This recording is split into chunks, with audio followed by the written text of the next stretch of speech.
Hi friends नमस्कार मु रश्मि मो चैनल रश्मि ओडिया फूड को आपण समस्त को पुणी थे वेलकम। एबे तो आमर गरम दिन आसीगलानी से आम समस्त पखाड़ खाई थाउ तापाई मु पखाड़ भात पाई एक भजार प्रस्तुति करके नहीं आसी जोटा कि समस्त को बहुत भल लगे एवं इजी वे रे आमर गाँ मानकर भी आमर ये रेसिपीटी प्रस्तुत करा जाए। एबे चलतु डेरी न करी आम स्टार्ट करनेबा आमर भजा रेसिपी। देखंतु मो कड़ाई रे 4 ରୁ 5 स्पून तेल नेली एथिरे फाळे कटा पियाज जीरा सुखिला लंका को पकेइकिना भलो भाबरे भाजी नेबे। देखंतु मो एथिरे आगरो काटिकी धोइकी रखी नेइथिली बीन्स आलू आ बिलाती कटा को एगुडा को भी तेल रे पकेइकी तार पानी मरिबा पर्यंत याकू भलो भाबरे टिके भाजी नेबे। 2 ରୁ 3 मिनिट पर्यंत ही भाजीबे। टिके भजा हे आसिला परे सेथिरे स्वाद अनुसार लूण पकेइबा।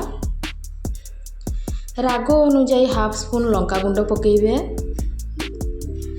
टिके जीरा गुंड 1/4 स्पून जीरा गुंड पकेइबे। ताकू भलो भाबरे मिक्स करि नेबे। एबे आमे सेथिरे हळदी अनुजाई हळदी पकेइबा। याक भी मध्य भलो भाबरे मिक्स करिकी 4 ରୁ 5 मिनिट पर्यंत टिके लो फ्लेम रे ही ढांकुणी देई देबे जेपरि हमर आलू बिलाती बीन्स टिके भलो भाबरे सिझी आसीबो।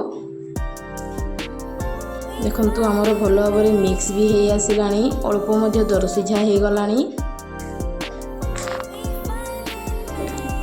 एबे देखंतु एथिरे मु जो भेंडी गुडा को काटिकी रखिथिली आपण माने चाहिले एथिरे ऑप्शनल रहिछि भेंडी किंतु भेंडी आपण माने ऐड करिले यार टेस्ट बहुत भल लागिबो एवं खाइबा को भी मते बहुत टेस्टी लागि थाए।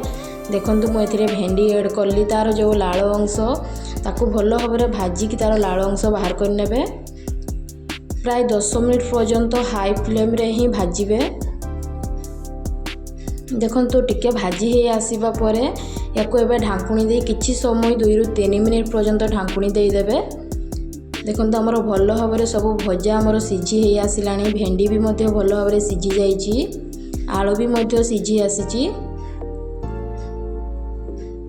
आपण मानकर प्रस्तुत हो गला भजा आलू भेंडी रो भजा। आपण मानकु किपरि लागला लाइक्स कमेंट्स रे निश्चित जणैबे एवं जो मैंने मो चैनल रे नुआ करी अछंती से माने सब्सक्राइब करना प्लीज सब्सक्राइब कर दियंतु एवं आगो को मोर नुआ नुआ वीडियो रो नोटिफिकेशन पई अपेक्षा करंतु।